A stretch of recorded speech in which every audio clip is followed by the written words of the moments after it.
Welcome back to the Jimmy Mathis Show with you till 10 o'clock every Sunday at 9:30. Tune in for the Stone Zone with Roger Stone, former Donald Trump top advisor. Again, program and note, Mr. Stone will be coming to Baltimore on May 27th, so come out to Brennan Circuses in Towson, an opportunity to meet him between 3 and 5. Good morning, Mr. Stone. How you doing? Delighted, Jimmy, delighted, and very excited about coming to Ted Agnew's hometown.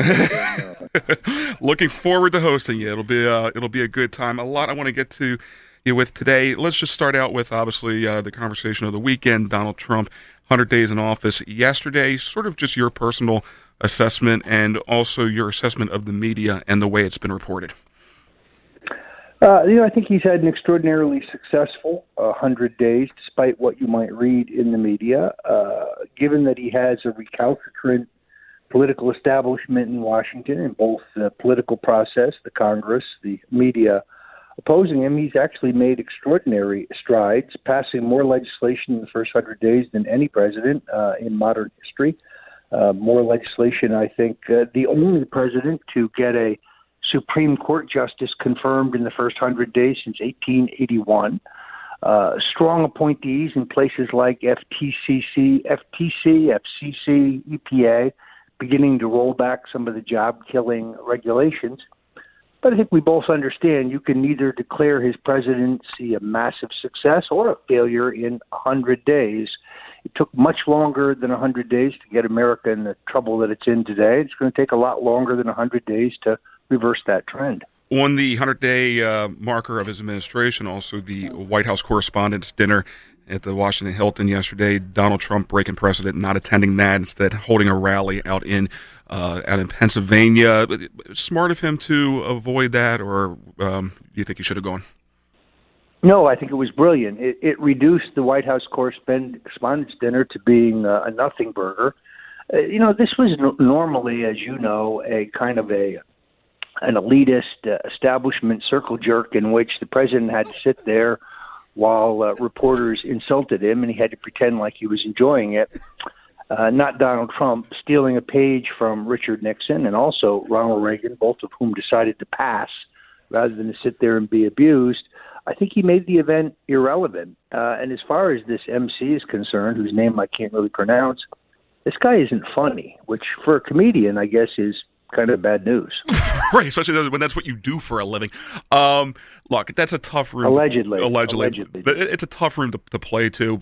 You look at the bit. It not only was it not funny, there definitely was a nastiness that came across. And part of the nastiness was, I think, anger from the press corps that in the past, whoever the president is, for the most part, feels like they have to go and submit to that room. And Donald Trump, true to form, said, not going to do it. And I think that angered a lot of people in that room.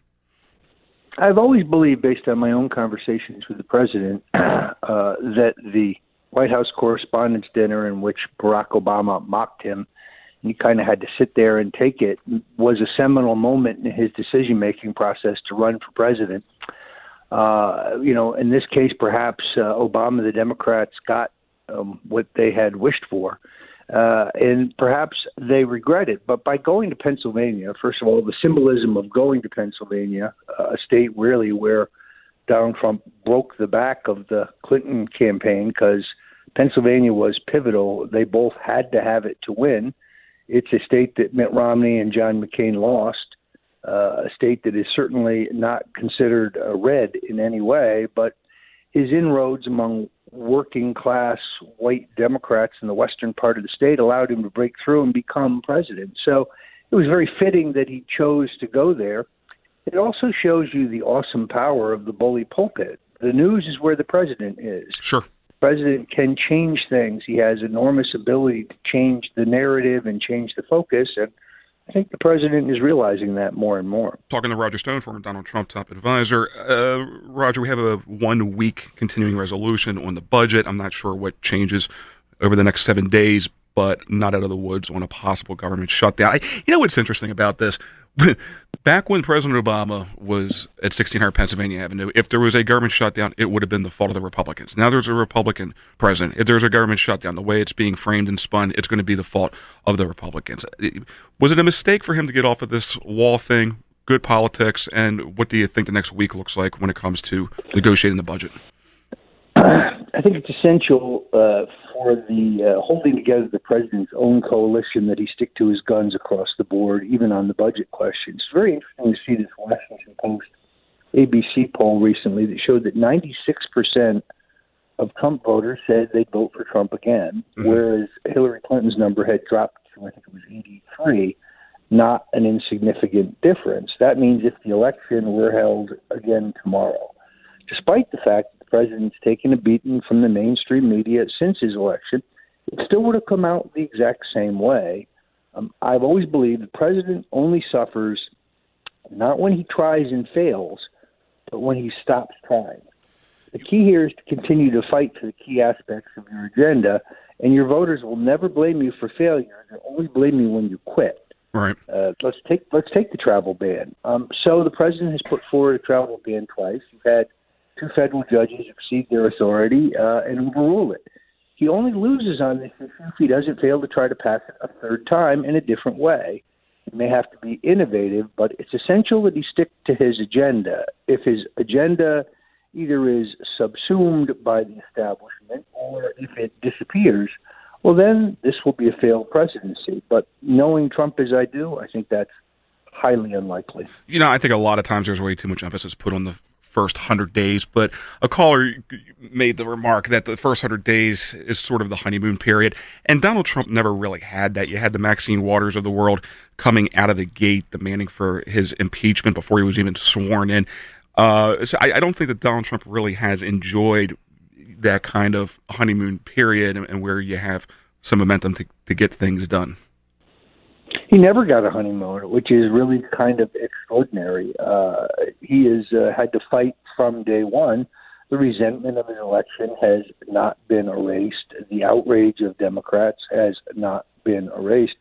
Jimmy, I spoke in Delaware Friday night to the Delaware Republican State Committee, and the spirit, the fighting spirit of a party, in a blue state it's really on the comeback, came within a seat of winning the state Senate, and has, I think, been able to overcome internal Republican Party fighting between the Trumpites and the more conservative wing. How do you like that?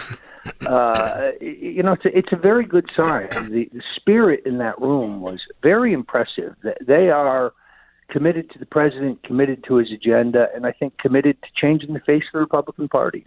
And Roger, quickly before I let you go, we have Al Redmer. He's with the Maryland Insurance Administration in studio with us. He wanted to ask you one quick question before I let you go, Al. Yeah, very quickly. We were speaking earlier about the Medicaid expansion and the president's interest in repealing, replacing, whatever you want to call it, Obamacare.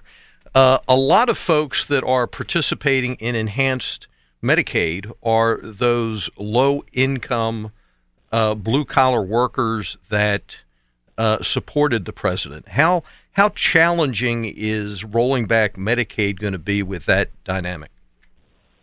Well, rolling back Medicaid, is perhaps a mistake in the sense that the states administer, and you know this firsthand, these programs far better than the federal government ever could.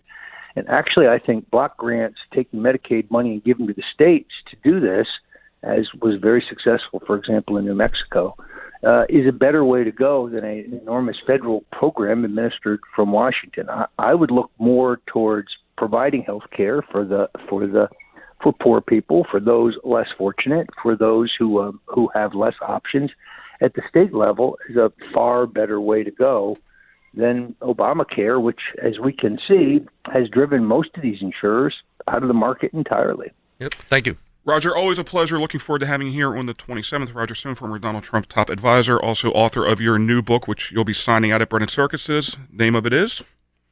The Making of the President, 2016. Also, Jimmy, I must tell you, last Sunday I went to the world premiere of Get Me, Roger Stone, the new Netflix documentary, which will be out May 12th for Netflix subscribers. And it blew me away. It really blew me away. Of course, there's a few things in there I don't like, but that's to be expected when a bunch of Hollywood liberals make a documentary. On the other hand, it was a great experience, so I look forward to that as well. I'm looking forward to seeing it. And, Roger, I found it hard to believe that they've been working on that for pushing a half a decade, and a couple days ago was the first time that you saw it. Well, that was kind of what I agreed to. In other words, this is not my project. I have no control. I have no say. I have no influence on the final outcome. But I must tell you, my suits looked really, really good. You are a dapper gentleman, that is for sure. Also, website stonecoldtruth.com. Roger, we'll see you end of the month, and I always appreciate your time. Thank you.